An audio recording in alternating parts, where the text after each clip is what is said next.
We're here this evening to really delve into Neneh Cherry as an artist. As you release your 5th studio album, I've been thinking a lot about the creative decisions that you may have made over the last 30 years to get to this point. And I wondered if you might want to elaborate a little bit on that. There's always been an idea in a sense of that this is a journey.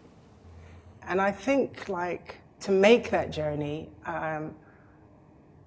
you know, I had to make a commitment to kind of listen to myself and to my instincts. I mean, I think there are people who are very much made for, if you look at someone like Beyonce or, you know, Rihanna, or I mean, there's so many women and musicians, and not just women, men also, who are just working. They know exactly how to take it and where they want to go down that center lane. When you have success, which is a wonderful thing, and I feel really blessed that I've been able to make a living from something that is such a vital part of who I am, and that it kind of keeps me alive. And I think through music and through my creativity, I mean, that's where I have the most powerful dialogue in a way, and it's like so medicinal.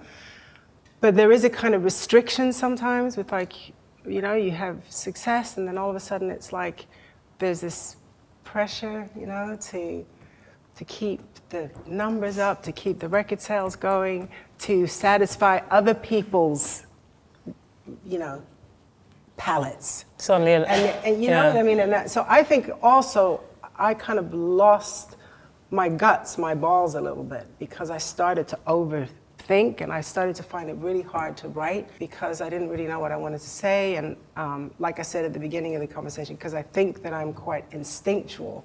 So if I'm not, like, just able to get into that zone where you're both focused and open to enough to receive. That's very heartening to me to know that just because there appears to be like a preordained route to success. Success is actually doing what you want to do in order to be fulfilled and not just following the path. I'm fascinated by the title of the album, Broken Politics. I think Broken Politics, it's a lyric in one of the songs, which is called Synchronized Devotion, which happens also to be one of my favorite ones on the album, if you can say that.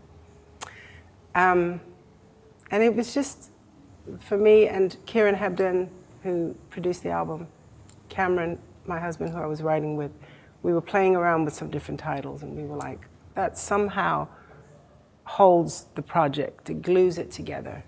Because I think the material, I think the frequency, sonically, the songs, which are to me like a series of stories, are the fallout of this era, the era that we find ourselves in, the political climate that we were in as individuals, as human beings. I feel like that's so necessary right now, and it's like you have to reinvent the notion of what politics are in a way.